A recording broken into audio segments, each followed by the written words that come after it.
mit heruntergelassenen Hosen da und alle, es ist ganz egal, wie haarig die Beine sind und ob da Flecken in der Unterhose sind, alle müssen sagen, das sieht aber sexy aus, das ist aber schick. Zu viel. Ja, aber das ist wirklich, das geht einfach so, man hat wirklich nicht die Wahrheit gesagt, wir glauben euch das. Und ich finde, diese Ehrlichkeit wäre wenigstens angemessen, dann zu sagen, okay, wir halten euch nicht für so dämlich, dass wir euch auch noch sagen müssen, dass ihr uns das glaubt. Wir müssen da jetzt alle gemeinsam durch, aber okay.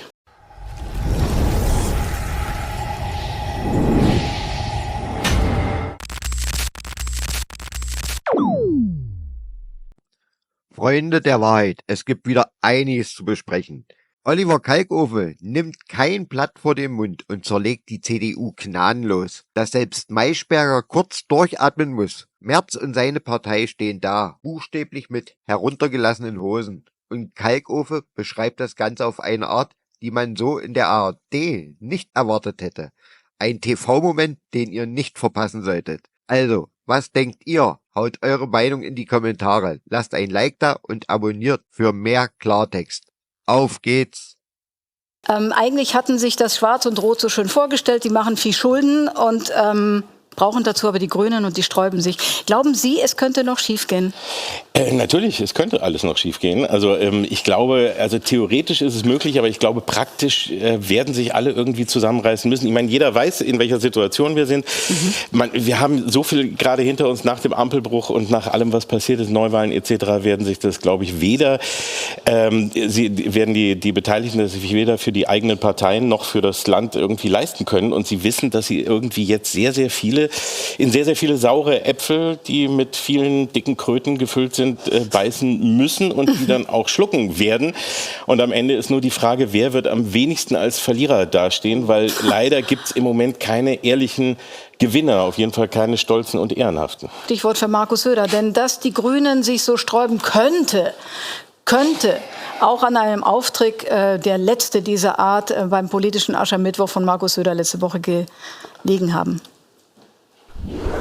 Die Grünen waren gegen uns, sie waren gegen Bayern und sie haben vom Wähler die Quittung bekommen. Es ist vorbei. Die Grünen saufen alle Ingwer-Smoothies. Die Grünen hassen das Auto. Diese ganze grüne Ideologie, Benjamin Blümchen für Arme, Grün ist raus. Grün ist raus.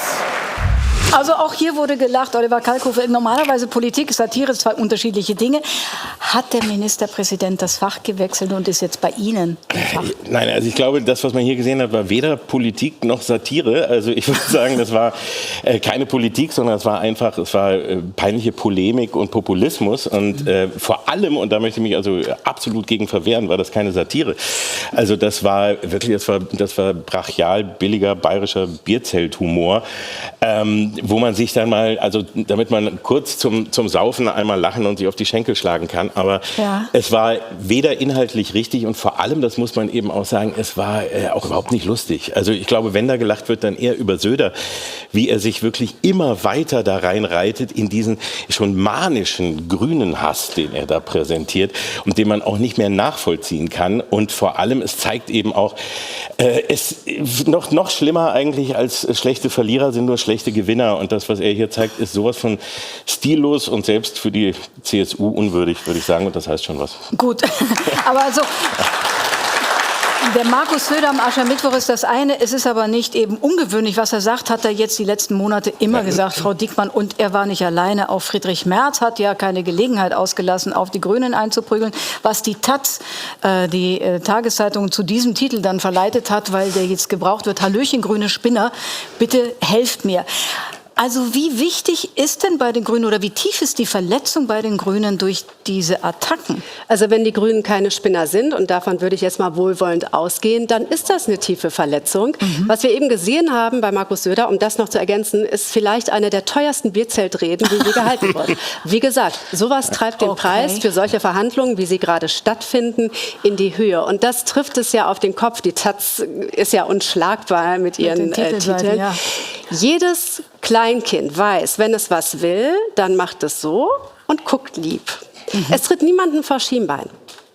Und Ich glaube, dass Friedrich Merz auch schon relativ früh absehen konnte, dass es so kommen könnte, dass er mal auf die Stimmen der Grünen angewiesen sein könnte. Ich weiß nicht, ob er da schon in Billionen gedacht hat, aber man muss sich immer so voneinander verabschieden, dass man einander auch wieder in die Augen sehen kann beim nächsten. Das ist auch eine alte Regel, nicht nur in der Politik.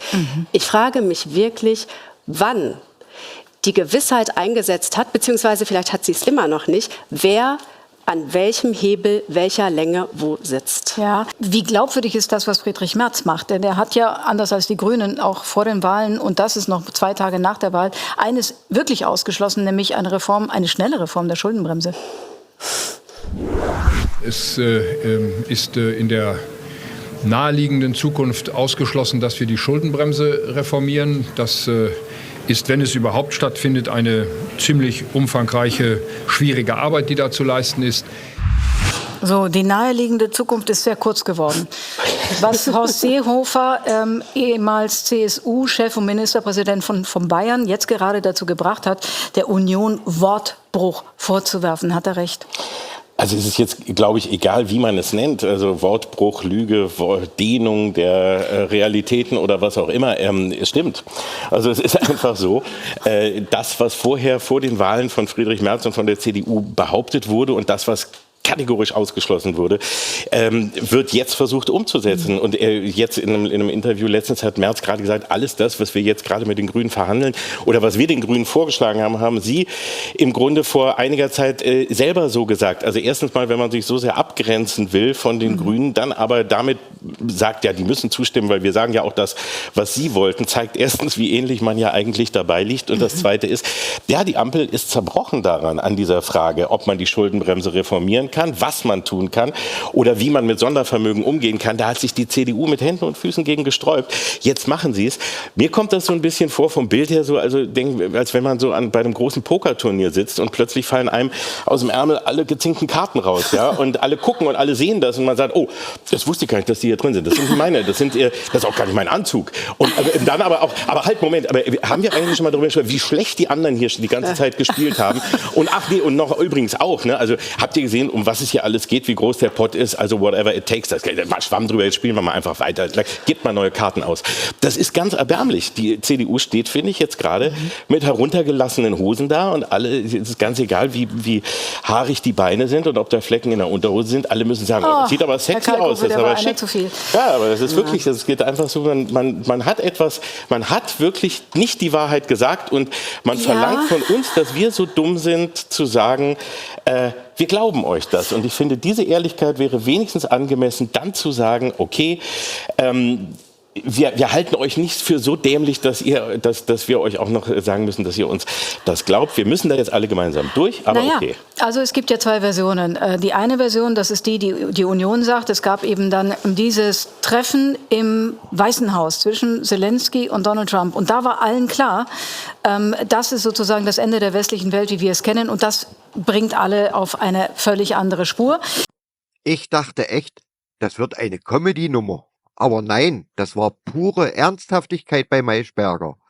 Kalkofe haut einfach raus, was viele von uns schon denken. Und dabei macht er die Moderatorin selbst fast sprachlos. Wie geil ist das bitte? Und dann diese Szene, in der Sandra Maischberger sagt, Herr Kalkofe, das war einer zu viel. Aber Sandra, nein, war es nicht. Kalkofe hat einfach absolut recht. Die CDU steht da wirklich mit heruntergelassenen Hosen. Und das muss man einfach mal so benennen. Das war wirklich ein Highlight in der Sendung. Und es zeigt, wie wichtig es ist, auch mal Klartext zu reden. Auch in so einer vermeintlich seriösen Talkshow. Macht's gut, Leute. Bleibt kritisch und wachsam. Bis zum nächsten Mal.